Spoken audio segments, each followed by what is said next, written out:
Hello, it's Tim from Next Gen Personal Finance, and I am here to explain to you how to read a bond fund fact sheet.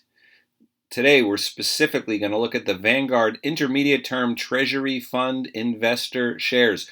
Please note that the data you see on your fine print may be different from what I am showing you today. The key is I want you to be able to take what you learn and apply it to this activity. So, first four parts of a bond fund fact sheet we're going to take a look at are the product summary, fund facts, price and yield, and risk potential. First of all, what is a bond? Think of it as an IOU where you lend money. Maybe it's to the federal government, in which case it's a treasury bond, or maybe it's to a corporation. We call that a corporate bond, or maybe it's to a city, state, school district, in which case we call it a municipal bond. In return for lending your money, you receive income, annual income. We call those coupons.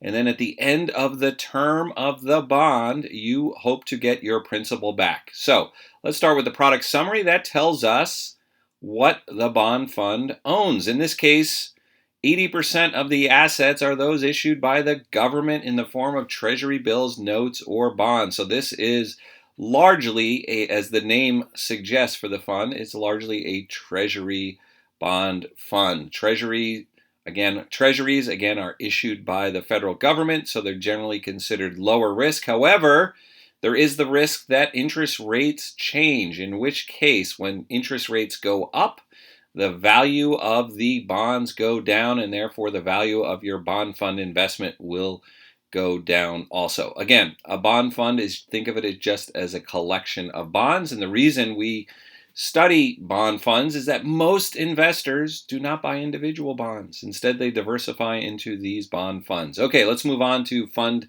facts. There, I want to key in on one number, and that is the expense ratio. As the name suggests, this is the cost of owning the fund. So, for example, if your average balance over the course of the year was $100, you would pay 20 cents in expenses. This is extremely low cost, and you want to make sure with bond funds that your expense ratios are low because your returns tend to be lower too.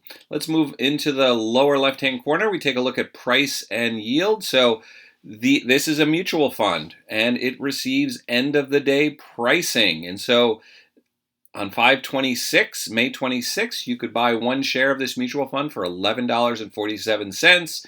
It was down 1 cent during the trading day.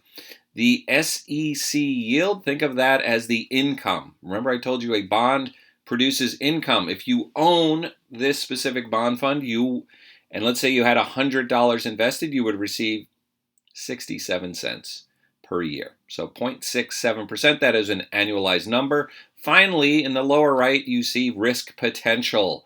So bond funds tend to be lower risk than stock funds. That's why it's 2 on a scale of 1 to 5. In return, however, for that lower risk, you would expect to receive a lower reward in terms of the returns on your investment.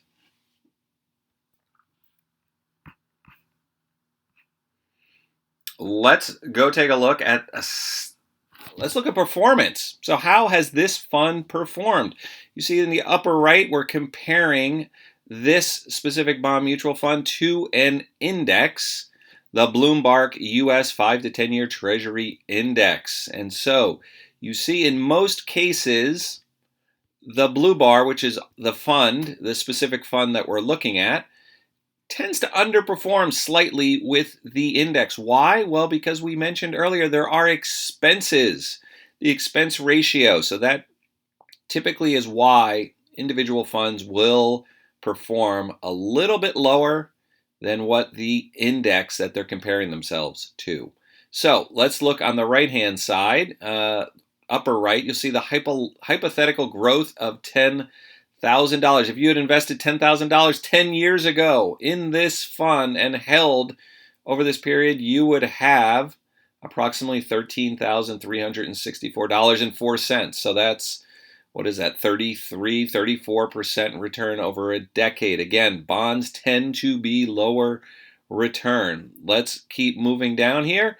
We'll take a look at portfolio composition. This is what the fund owns. This is a pretty simple fund in that it owns 99.3% of what it owns are U.S. government bonds.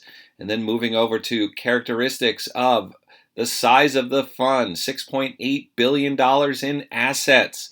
That's investor money that currently resides in this mutual fund. They own 166 bonds. Again, I told you a mutual fund is just a collection. In this case, this fund owns 166 different bonds.